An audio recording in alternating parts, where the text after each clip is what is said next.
Witajcie, dzisiaj pokażę Wam bardzo prosty i szybki przepis, jak zrobić własne masło. Potrzebny nam jest tak naprawdę do tego tylko i wyłącznie jeden składnik. Mamy tutaj śmietanę 30.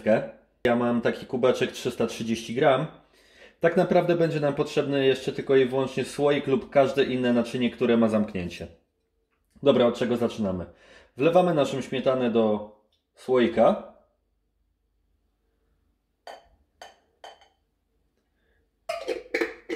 Zamykamy i energicznie potrząsamy. Pamiętajmy tylko, żeby nasza śmietana była wcześniej wyjęta z lodówki. Najlepiej tak przynajmniej na jakieś 30 minut, żeby się trochę ogrzała. Ubijamy tak przez około 5 minut.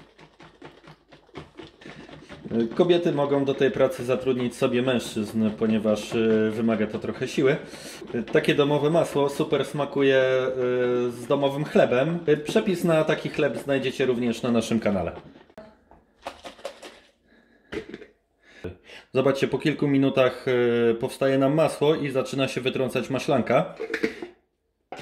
Maślankę możemy dodać do koktajli lub po prostu ją wypić. Ubijamy dalej, aż masło się całkowicie wytrąci. Myślę, że po 10 minutach jest już gotowe, więc maślankę odlewamy do naczynia.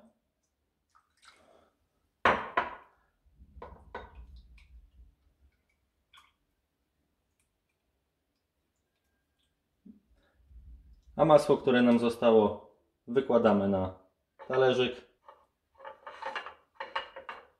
Możemy sobie go uformować najlepiej ręką. Zobaczcie, jak fajne wyszło nasze masełko, przede wszystkim domowe. Zachęcam do spróbowania przepisu we własnych domach.